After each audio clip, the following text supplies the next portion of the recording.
Episode की शुरुआत में बताया जाता है कि आज से 100 साल पहले जब कुछ डीमन सेक्टर ने सेंट्रल एरिया में अटैक किया था और तबाही मचाया था, तब उसकी वजह से पूरी दुनिया खतरे में आ गई थी। जिसके बाद चिंगयुन के हेड टियान चेंगजी ने एग्जीक्यूशन स्वॉर्ड की मदद से डीमन सेक्टर को हराया था, जिसके बाद से सेंट्रल एरिया फिर से सही होने लगा। लेकिन कौन जानता है डेमोनी की विल खून के प्यासे बीट्स यानी कि चमकीले मणि जो इस दुनिया में रह गए थे वह आज भी मौजूद है। इसके बाद अगले सीन में हम सियाओ फान और जिन्यू को देखते हैं, जहां सियाओ फान आज फिर से जिन्यू को चैलेंज करता है। लेकिन असल में सियाओ फान अब तक हर चैलेंज में जिन्यू से हारा था। अब दोनों के बीच में चैलेंज फिर से शुरू होता है और जिन्यू आज भी सियाओ फान को बहुत आसानी से हरा देता है। यह देख सभी लड़के इसके ऊपर हंसना शुरू कर देते हैं, जिसकी वजह से सियाओ फान को गुस्सा आता है और वह फिर से जिन्यू के ऊपर अटैक करना शुरू कर देता है। लेकिन तभी गलती से वह किसी का सामान तोड़ देता है, इसलिए वह तुरंत यहाँ से भागना शुरू कर देता है, जिसके दौरान वह अंकल वांग से भी टकरा जाता है। इसके बाद सभी लड़के भागते हुए एक टेम्पल में आ जाते हैं, लेकिन सियाओ फान सभी से पीछे था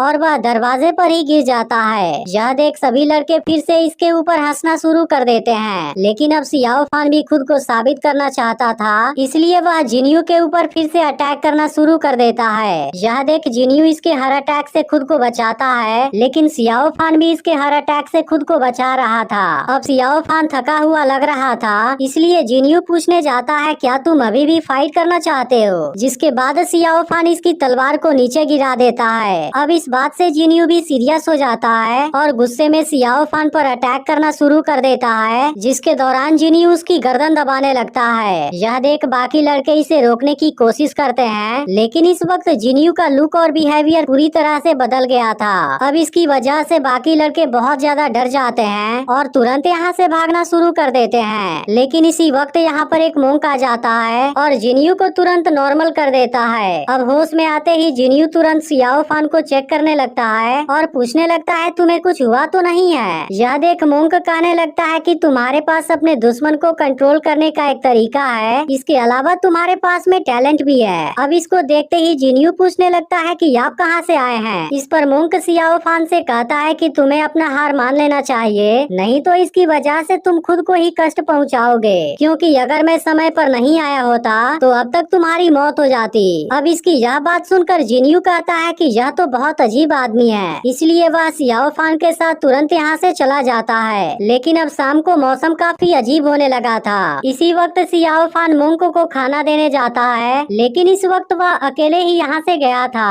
इधर मोंक टेम्पल में प्रैक्टिस कर रहा था, लेकिन इसी वक्त इसे मौसम आज काफी अजीब लगने लगता है, जिसकी वजह से वह जान जाता है कि आज कुछ होने वाला है। इधर सियाओ फान खाना लेकर आ रहा था, तभी अचानक से यहाँ पर कोई ब्लैक शैडो आने लगती है, लेकिन मोंक इसे ठीक समय पर देख लेता है और सियाओ फान को तुरंत इसके अटैक से बचा लेता है। अब इस बात से मोंक गुस्से में होता है और कहने लगता है कि आखिर तुम इस छोटे लड़के को क्यों मारना चाहते हो। तभी हम देखते हैं कि इसके कपड़े में एक अजीब सा सेंटीपेड भी चला गया था। अब इसकी बात सुनते ही इविल स्पिरिट इसके ऊपर अटैक करने आता है, लेकिन मोंक इसके अटैक से खुद को बचा लेता है। इसके बाद वह सियाओ फान को यहाँ से दूर कर देता है और इस इविल स्पिरिट के हमले को रोकने लगता है। लेकिन असल में मोंक भी बहुत पावरफुल था और वह आसानी से इसको रोकने लगता है। इसके बाद मोंक इविल स्पिरिट से कहने लगता है क्या तुम अपने असली कुंफू को बाहर नहीं दिखाना चाहते। अब इसके इस बात को सुनते ही evil spirit poison blood flag का यूज करने लगता है। यह देखते ही मोंक हैरान हो जाता है और इविल स्पिरिट से कहने लगता है कि तुमने इतनी खतरनाक चीज को प्रैक्टिस करने का साहस कैसे किया, क्योंकि इसकी वजह से पूरी दुनिया मुसीबत में आ सकती है। इसके बाद इविल स्पिरिट मोंक पर अटैक करने आता है, लेकिन मोंक भी अपना टेक्निक यूज कर देता है और इसके हमले को रोकने लगता है। लेकिन अब इविल स्पिरिट के सामने इसका बैरियर नहीं टिक पाता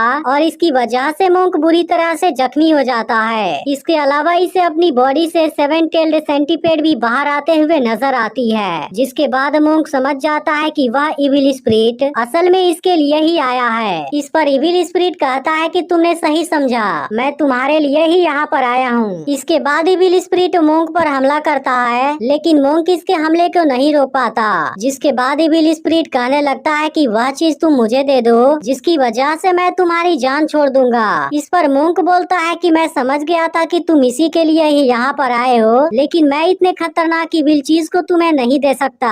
अब इतना सुन सुनते ही इविल स्पिरिट इसको जान से मारने का डिसाइड कर लेता है और किसी खतरनाक मॉन्स्टर को जनरेट कर लेता है। लेकिन मोंक भी इससे कम नहीं था, वह भी अपने 6 कैरेक्टर मंत्रा का यूज करने लगता है जो दिखने में बहुत ही पावरफुल लग रहा था। लेकिन इसी बीच सियाओ फान भी होश में आ जाता है और यह सब देख बहुत ज्यादा हैरान होता है। इसके बाद इविल स्पिरिट मोंक पर हमला करने आता है, लेकिन तभी मोंक पाम टेक्निक का यूज कर देता है, जिसकी वजह से इविल स्पिरिट इसका कुछ भी नहीं कर पाता।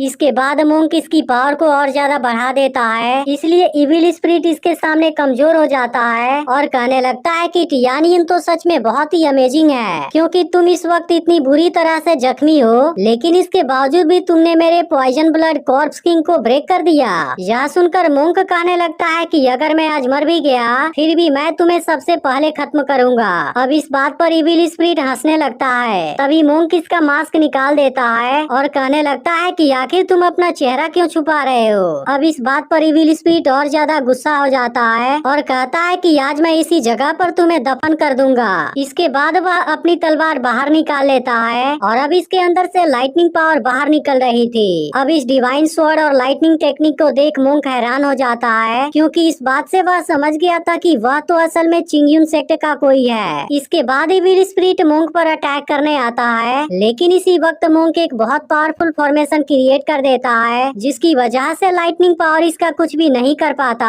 और इविल स्पिरिट के ऊपर ही रिवर्स हो जाता है, जिसके दौरान सियाओ फान भी जख्मी हो जाता है। अब इविल स्पिरिट समझ गया था कि वह इसके सामने नहीं टिक पाएगा, इसलिए वह तुरंत यहाँ से भाग जाता है। लेकिन इस बैटल में मोंक भी बुरी तरह से जख्मी हो गया था। इसके बाद हम देखते हैं कि जिन्यू भी यहीं पेड़ के नीचे बेहोश पड़ा है और मोंक सियाओ फान को भी यहीं पर लाता है, जिसके दौरान वह बोल रहा था कि ये दोनों लड़के चिंगयुन सेक्ट को ज्वाइन करेंगे। इसके बाद मोंक प्रे करने लगता है, लेकिन तभी वह देखता है कि सियाओ फान तो बुरी तरह से जख्मी है, लेकिन इसके साथ में खुद उसकी भी कंडीशन बहुत बुरी हो गई थी। इसके बाद वह किसी घोस्ट डॉक्टर का नाम लेता है और कहता है कि अब मुझे 3 डे डेथ मेडिसिन लेना पड़ेगा और वह इस मेडिसिन को ले लेता है। इसके बाद वह सियाओ फान को हील करना शुरू करता है। तभी सियाओ फान भी होश में आ जाता है, लेकिन मोंक इसे हिलने से मना करता है और इसे बताता है कि तुम स्वॉर्ड एनर्जी से बुरी तरह जख्मी हो गए हो, इसलिए मैं तुम्हारे जख्मों को हील कर रहा हूँ। लेकिन अब सियाओ फान को जिन्यू की चिंता हो रही थी, जिसके बाद मोंक बताता है कि तुम्हारा दोस्त बिल्कुल ठीक है, इसलिए सुबह होने तक वह होश में आ जाएगा। इसके बाद मोंक सियाओ फान से कहने लगता है कि आज मौसम इतना खराब था, लेकिन फिर भी तुम किस वजह से इस एरिया में आए थे। तब सियाओ फान बताता है कि शाम को जब बारिश होने वाली थी मैं आपके लिए खाना लेकर आ रहा था। अब सियाओ फान का जख्म हील हो जाता है और मोंक कहने लगता है कि यह सब कुछ किस्मत है और हो सकता है कि बुद्धा ने कृपा किया हो। इसके बाद मोंक सियाओ फान से बताता है कि मेरे पास में प्रैक्टिस धर्मा की एक सेट है, क्या तुम इसे सीखना चाहोगे। यह सुनकर सियाओ फान इसके बारे में पूछता है, जिसके बाद मोंक बताता है कि यह चीज तुम्हें पावरफुल बना सकती है। यह सुनते ही सियाओ फान इसके लिए एक्साइटेड हो जाता है। तभी मोंक कहता है कि इसके पहले तुम्हें मुझसे कुछ प्रॉमिस भी करना होगा। यह सुनकर सियाओ फान इसके बारे में पूछता है। तब मोंक कहता है कि जब तुम इसको सीख जाओगे तब इसके बारे में तुम किसी को भी नहीं बता सकते, चाहे वह तुम्हारा कितना भी करीबी क्यों ना हो, इसलिए क्या तुम ऐसा कर पाओगे। यह सुनकर सियाओ फान जिन्यू की ओर देखता है और इस बात का प्रॉमिस कर देता है। जिसके बाद मोंक बताता है कि तुम्हें इसे डेली प्रैक्टिस करना होगा, लेकिन ध्यान रहे कि तुम्हें किसी के सामने इसे प्रैक्टिस नहीं करना है, इसलिए क्या तुम ऐसा कर पाओगे। यह सुनकर सियाओ फान इसके बारे में सोचता है और उसकी यह दूसरी बात भी मान जाता है। तभी मोंक बताता है कि इसमें भी सबसे जरूरी बात यह है कि तुम लाइफ या डेथ की सिचुएशन में यह टेक्निक यूज नहीं करोगे। यह सुनकर सियाओ फान इसके बारे में पूछना चाहता है। इसकी यह बात सुनकर सियाओ फान इसके बारे में पूछना चाहता है, लेकिन मोंक पूछता है कि तुम इतना बताओ कि ऐसा कर पाओगे या नहीं। अब सियाओ फान उसकी यह बात भी मान जाता है, जिसके बाद मोंक खुश हो जाता है और इसे बताता है कि मैंने 3 डे डेथ मेडिसिन ले लिया है, जिसकी वजह से अब मेरे पास केवल और 3 दिन की जिंदगी बची हुई है। इसलिए अगर बाद में तुम्हारे ऊपर कोई खतरा आता है तब तुम घोस्ट डॉक्टर नाम के आदमी को बुला सकते हो और उसे बताना कि टियानियन टेम्पल वाले मोंक पूजी ने मुझे आपके बारे में बताया है। इसके बाद पूजी इसको एक चमकीला मणि देता है और कहता है कि तुम इसे सभी के नजरों से बचा कर रखना, लेकिन जब तुम सेटल हो जाना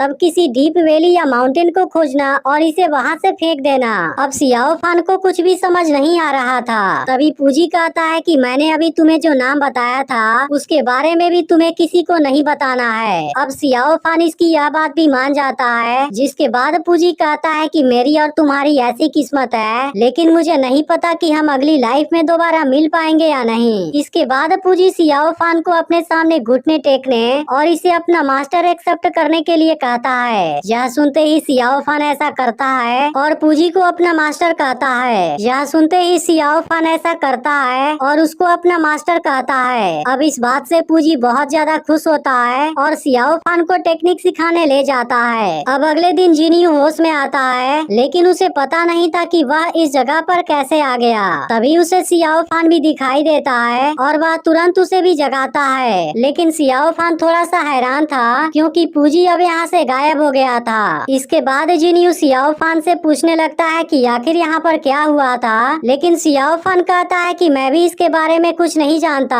और अब तुरंत अपने गांव की ओर जाने लगता है। लेकिन अब इनको अपने गांव में कोई भी नजर नहीं आता, जिसकी वजह से दोनों बहुत ही ज्यादा परेशान हो जाते हैं। अब दोनों तुरंत ही गांव में पहुंचते हैं, लेकिन यहाँ पर केवल अंकल वांग ही नजर आता है और वह भी बहुत ज्यादा डरा हुआ लग रहा था। अब जिनियू उससे बात करने की कोशिश करता है, लेकिन वांग बहुत ज्यादा डर गया था और इविल स्पिरिट का नाम लेने लगता है। अब इसके इस बात को सुनते ही सियाओ फिन को अपने पेरेंट्स के बारे में चिंता होने लगती है, इसलिए वह तुरंत भागते हुए अपने घर की ओर जाने लगता है। लेकिन रास्ते में चारों ओर गांव वालों की डेड बॉडी पड़ी हुई थी, जिसे देख सियाओ फान पूरी तरह से घबरा जाता है क्योंकि चारों ओर केवल खून ही खून नजर आ रहा था। इसके बाद सियाओ फान अपने घर के सामने आता है, लेकिन यहाँ का नजारा देखते ही उसका होश गायब हो जाता है और एपिसोड भी इसी के साथ में एंड हो जाता है। तो जेड डायनेस्टी की यह एक्सप्लेनेशन आपको कैसी लगी कमेंट करके जरूर बताना, और इसका अगला पार्ट भी चाहिए तो इस वीडियो पर 20,000 लाइक्स कंप्लीट करवा देना, ताकि मुझे पता चल सके कि आप इसे देखना चाहते हैं या नहीं।